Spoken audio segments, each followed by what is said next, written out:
ತಮಿಳ್ನಾಡಲ್ಲಿ ಆಗ್ತಿರೋ cyclone effect Karnataka ರಾಜ್ಯದಲ್ಲಿ ಅತಿ ಹೆಚ್ಚಾಗಿ ಹಬ್ಬಿಸ್ತಾ ಇದೆ.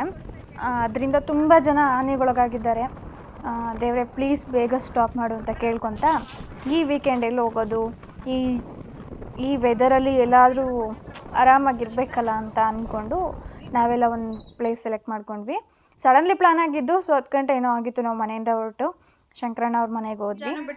ಅವ್ರು ಹೊರಟಿರೋದು ನೋಡಿ ಈ ಜಾನು ಅಂತೂ ಫುಲ್ಲು ತಾರು ಹೊಡಿತಾ ಇದ್ಲು ನಾನು ಬರ್ತೀನಿ ಅಂತ. ಸೊ ಫೈನಲಿ ಅವಳನ್ನ ಎತ್ತಾಕೊಂಡು ಅವಳು ಬೆಡ್ಡೆಲ್ಲ ತೊಗೊಂಡು ನಾವು ಹೋದ್ವಿ. ಪ್ಲೀಸ್ ಗಾಡೀಲಿ ಹೋಗ್ಬೇಕಾದ್ರೆ ತುಂಬ ಕೇರ್ಫುಲ್ ಆಗಿರಿ, ಎಸ್ಪೆಷಲಿ BMTC ಅವ್ರ ಬಗ್ಗೆ. ಏಕೆಂದರೆ ಅವ್ರು ಅಡ್ಡದಿಡ್ಡಿ ಹೋಗ್ತಾ ಇರ್ತಾರೆ. ನಾವು ಪಾಡಿಗೆ ನಾವು ಏನೇ ಕರೆಕ್ಟಾಗಿ ಹೋಗ್ತಾ ಇದ್ರು ಅವ್ರಿಗೇನು ತೊಂದರೆ ಆಗೋಲ್ಲ, ನಮಗೆ ತೊಂದರೆ ಆಗೋದು. ಸ್ವಲ್ಪ ಕೇರ್ಫುಲ್ ಆಗಿರಿ. ಹಾಗೆ ನಾವು ಬಿಡದಿ ಸೈಡ್ ಹೋಗ್ತೀವಿ ಅಂದ್ಬಿಟ್ಟು ಎಲ್ಲರೂ ಬಿಡದಿ ಸೈಡು ಇಡ್ಲಿಗೆ ಆಸೆ ಪಟ್ಟು ಮನೇಲಿ ಟಿಫನ್ನೇ ಮಾಡಿರಲಿಲ್ಲ.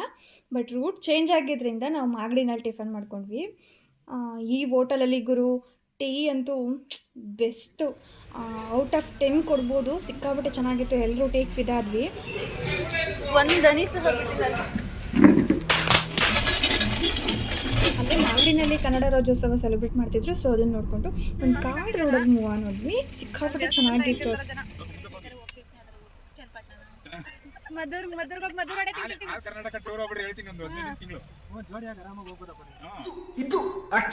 ದೇವಸ್ಥಾನ 1 ಕಿಲೋಮೀಟರ್ ಇರಂಗೆ ಈ ನಾಡಿ ಟ್ರಾಫಿಕ್ ಇಷ್ಟೊಂದೆಲ್ಲ ಯಪ್ಪ. ಅಲ್ಲೋದ್ರೆ ಎಷ್ಟು ಜನ ಇರ್ತಾರೋ, ದರ್ಶನ ಆಗುತ್ತೋ ಇಲ್ವೋ ಅನ್ನೋದೇ ಡೌಟು.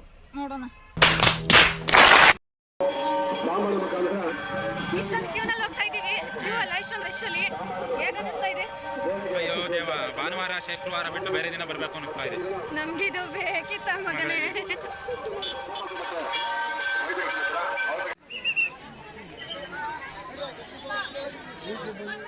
ದಯಮಾಡಿ ಯಾರಾದರೂ ಗೌಡ್ಗೆರೆ ಪ್ಲ್ಯಾನ್ ಮಾಡೋರು ಭಾನುವಾರದಂತೂ ಬರಕ್ಕೆ ಹೋಗಲೇಬೇಡಿ.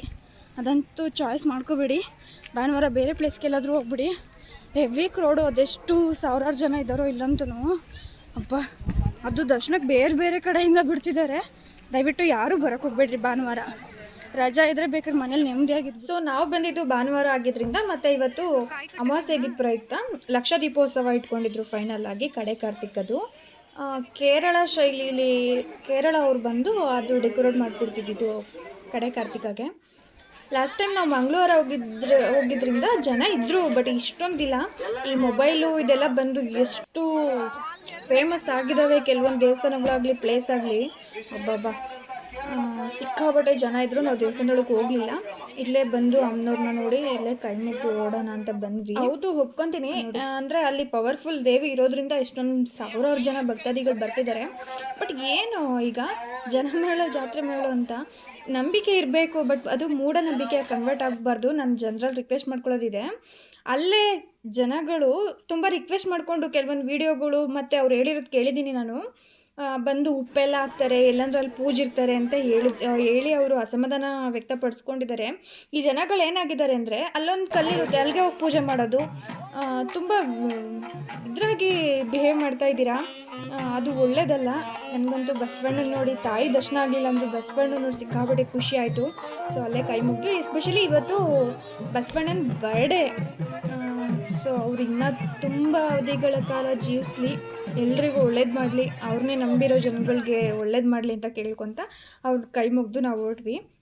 ನೋಡಿ, ಇದು ಕೇರಳ ಅವ್ರದ್ದು ಡೆಕೋರೇಷನ್ ಅಂತೆ. ಹಾಗೆ ಅಲ್ಲೆಲ್ಲ ಕೈ ಮುಗ್ಕೊಂಡು ಮತ್ತೆ ನಾವು ಸ್ವಲ್ಪ ಫೋಟೋಸ್ ತೊಗೊಂಡು ನಾವು ಹೊರಟ್ವಿ. ಪ್ಲೀಸ್ ಜನಗಳು ಅರ್ಥ ಮಾಡ್ಕೊಳ್ಳಿ. ಅಲ್ಲಿ ಉಪ್ಪು ಹಾಕೋದಾಗಲಿ ಮತ್ತು ಇಲ್ಲಾಂದ್ರೆ ಅಲ್ಲಿ ಕಸ ಕಡ್ಡಿ ಹಾಕೋದಾಗಲಿ ಅದೆಲ್ಲ ಮಾಡಬೇಡಿ. ಅದು ದೇವಸ್ಥಾನಗಳನ್ನ ನಾವೇ ಸ್ವಚ್ಛವಾಗಿ ಇಟ್ಕೊಳ್ಳಿಲ್ಲ ಅಂದರೆ ಪಾಪ ಅವ್ರಿಗೆ ಎಷ್ಟು ಕಷ್ಟ ಆಗುತ್ತೆ. ಅಷ್ಟೊಂದು ಸಾವಿರಾರು ಜನ ನಿಭಾಯಿಸ್ಬೇಕು. ಹೋಗಾರ ಅರ್ಥ ಮಾಡ್ಕೊಳ್ರಿ, ಹೋಗ್ರಿ, ದೇವ್ರು ನೋಡ್ರಿ, ಕಾಯಿ ಕಟ್ರಿ, ಎಲ್ಲ ಪೂಜೆ ಪುನಸ್ಕಾರ ಎಲ್ಲ ಮುಗಿಸ್ಕೊಳ್ಳಿ. ಬಟ್ ಈ ಥರ ಎಲ್ಲ ಮಾಡೋಕೆ ಹೋಗ್ಬಿಡಿ. ಸೊ ಅಲ್ಲಿ ಮುಗಿಸ್ಕೊಂಡು ಜಾತ್ರೆ ಥರ ನಡೀತಾ ಇತ್ತು. ಅಲ್ಲಿ ಮುಗಿಸ್ಕೊಂಡು ನಾವು ಹೋದ್ವಿ.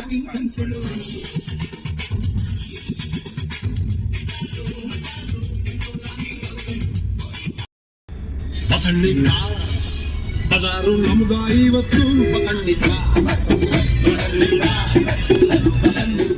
ಚಾನು ಜಿಲೇಬಿ